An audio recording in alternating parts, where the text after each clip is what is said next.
पश्चिम बंगाल के मुर्शिदाबाद जिले के बेरहमपुर क्षेत्र में आयोजित दुर्गा पूजा पंडाल में एक विवादास्पद दृश्य ने राष्ट्रीय और अंतर्राष्ट्रीय स्तर पर ध्यान आकर्षित किया है।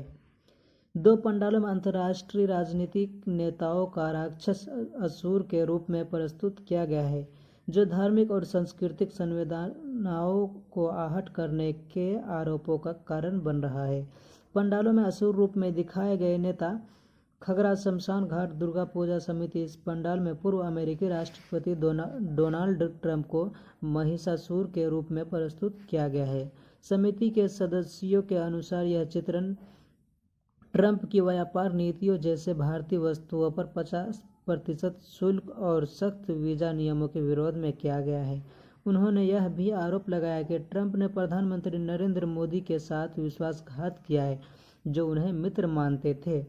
खगरा साधक नरेंद्र स्मृति संघ। इस पंडालों में बांग्लादेश के नोबेल पुरस्कार विजेता डॉक्टर मोहम्मद यूनुस को असुर के रूप में दिखाया गया है, जबकि देवी दुर्गा के हाथ में पाकिस्तान के प्रधानमंत्री शहबाज शरीफ का सिर रखा गया है। यह चित्रण राजनीतिक और धार्मिक विवादों को जन्म दे रहा है। कला और राजनीति का मिश्रण। इन चित्रणों को कला के रूप में प्रस्तुत किया गया है, जो वैश्विक नेताओं की नीतियों और उनके देशों के साथ भारत के संबंधों पर टिप्पणी करता है। हालांकि यह धार्मिक उत्सवों में राजनीति के प्रवेश को लेकर बहस का विषय बन गया है। कुछ लोग इसे कला की स्वतंत्रता के रूप में देखते हैं, जबकि अन्य इसे धार्मिक और सांस्कृतिक संवेदनाओं का उल्लंघन मानते हैं। सार्वजनिक और राजनीतिक प्रतिक्रियाएं। इस पंडालों में प्रदर्शित चित्रणों ने सोशल मीडिया पर व्यापक चर्चा और आलोचना को जन्म दिया है। राजनीतिक दलों और धार्मिक संगठनों ने इस पर अपनी प्रतिक्रियाएं दी हैं और कुछ ने आयोजकों के खिलाफ कार्रवाई की मांग की है।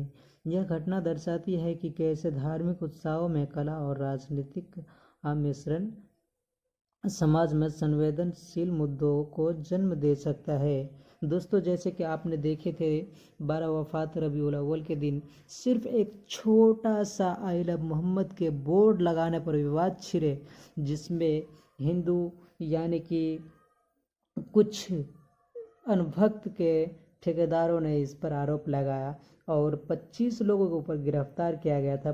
कुछ लोग ऐसे भी थे जिसके नाम नहीं थे, बल्कि उस FIR लिखी गई, उसका नाम नहीं मालूम, फिर भी FIR लिखी गई।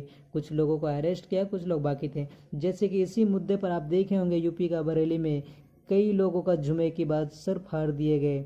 ऐसा नहीं होना चाहिए जैसे हुआ था, लेकिन ये इतना बड़ा घटना करने के बाद इन लोगों को कोई भी कुछ भी बोलने वाला नहीं है। अगर यही मुस्लिम समाज के लोग होते तो इन लोगों पर बहुत सारे आरोप लगाए होते, इन लोगों को अब तक अरेस्ट किए होते थे, लेकिन इन लोगों पर अभी तक कोई भी कार्रवाई नहीं हुई है और कोई भी सुनने वाला नहीं है, क्योंकि ये लोग